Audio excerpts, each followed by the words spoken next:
نحمدہ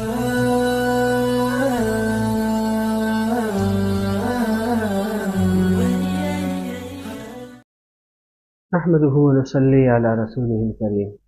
ایک ساتھی کا سوال ہے کہ میں ہر فرض نماز کے بعد سجدے میں یا ذوالجلال والاکرام یہ پڑھتا ہوں۔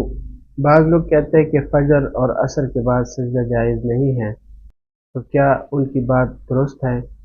میں اس طرح کروں یا اس کو چھوڑ دوں؟ یہ سوال ہے۔ الجواب حامدا و مسلیا اما بعد۔ مسئلہ یہ ہے کہ ہر فرض نماز کے بعد سجدہ کرنے کی عادت بنا لینا یہ درست نہیں ہے۔ اسی طرح کا سجدہ احادیث میں کہیں بھی ثابت نہیں ہے، اور اگر ایسا سجدہ عصر اور فجر کے بعد کیا جائے تو اس کی کراہت اور بڑھ جاتی ہے۔ البتہ کبھی کبھار شکرانے یا مناجات کا سجدہ کرنے میں کوئی قباحت نہیں ہے، یعنی اس سجدے کے بارے میں بعض علماء کرام کے نزدیک گنجائش ہے، اور بشرطی کہ اس کی عادت نہ بنائی جائے، اس میں بھی یہ حکم ہے۔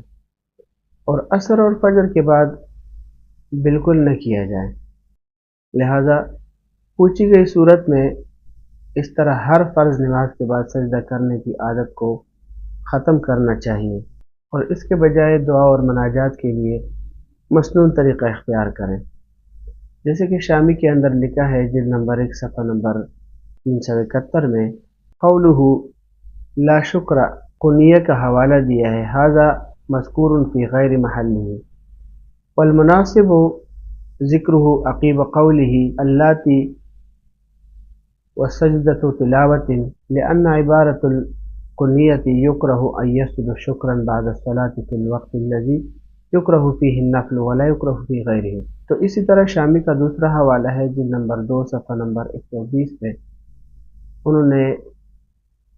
شامی نے حلوی کبیر سے حوالہ دیا ہے، لکنھا تکرہ بعد الصلاۃ لأن الجہلۃ یعتقدونھا سنۃ واجبۃ وکل مباح یؤدی الیہ فمکروہ۔ تو لہذا لوگ پھر اس کو یہ سمجھ بیٹھیں گے کہ یہ کوئی سنت طریقہ ہے، اور جاہل لوگ اس پہ شروع ہو جائیں گے اور اس کو شروع کر دیں گے، تو اس کا گناہ جو ہے اس کرنے والے کو ملے گا، اس لیے اس سے بچنا چاہیے، اس طرح کا سجدہ نہیں کرنا چاہیے۔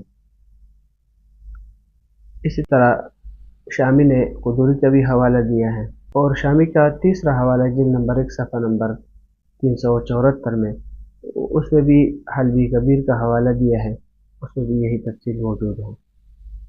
وما علینا الا البلاغ۔